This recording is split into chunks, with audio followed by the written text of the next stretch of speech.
as we've covered the ammo shortage over the last year here on God, Family, and Guns, many times in the comment section, several people are saying that the ammo shortage is a plot to disarm Americans. So we wanted to see, is there any truth behind this? Is there some reality behind it? Now, last week we talked about the U.S. government's purchase of ammo. So I'm going to put the link there because we give a lot of numbers on how much ammo they're purchasing, who's purchasing it, why are they purchasing it, that kind of thing. So I'm not going to get into those numbers exactly like we did last time. That link is right here. But we wanted to look at, of all the ammo being produced, is less being produced, more being produced? Is the government really buying up all this ammo? Or, like many of you are saying, are they buying up the components and consuming the components to make a bullet? Well, let's just start off by saying that in 2017, there were 8.1 billion rounds of ammo sold, manufactured and sold to the general public. In 2018, that number jumped to 8.7 billion rounds. By 2019, it was at 9.1 billion rounds. Of those over 9 billion rounds, 5 billion of those were rimfire and 4 billion were centerfire, being rifle, pistol, and shotgun rounds. Now, so a lot of ammo being made, a lot of ammo, 9.1 billion in 2019.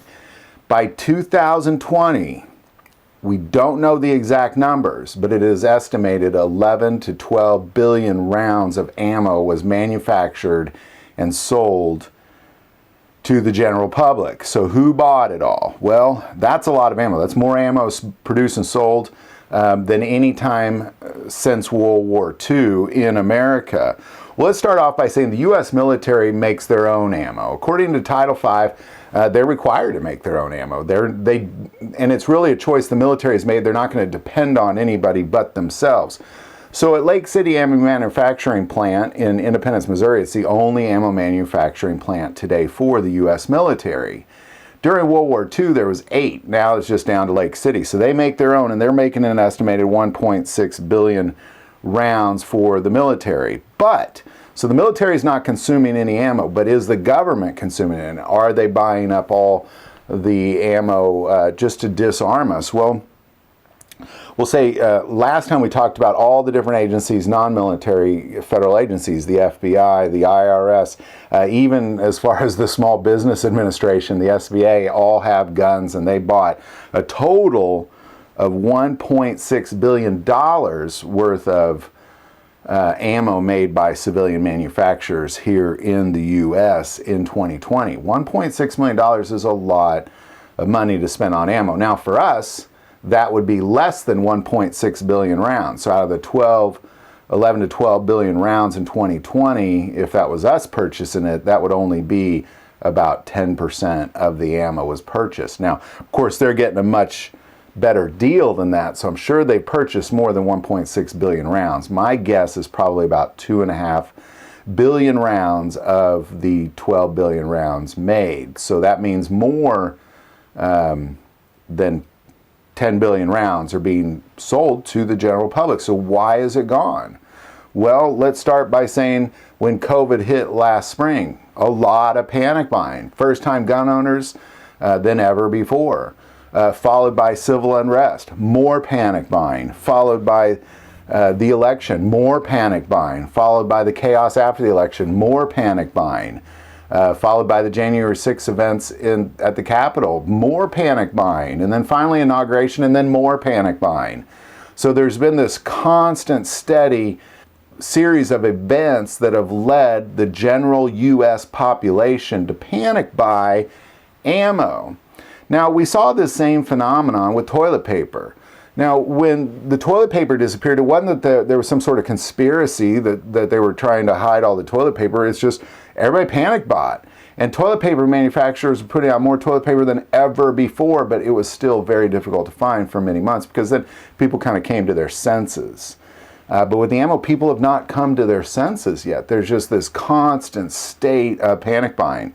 It was about as bad as it could have possibly gotten by the time we hit January. And then with the events of January, including inauguration, it's just went from an ammo shortage to an ammo crisis.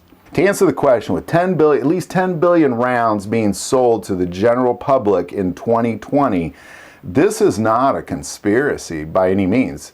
Did the federal government buy a lot of that ammo? Yes, billions of rounds, but not 12 billion rounds. They bought around 2 to 2.5 billion rounds of ammo from civilian manufacturers. That's not including what the military made at Lake City Ammo Manufacturing Plant. This is just what they're buying from other manufacturers around the country.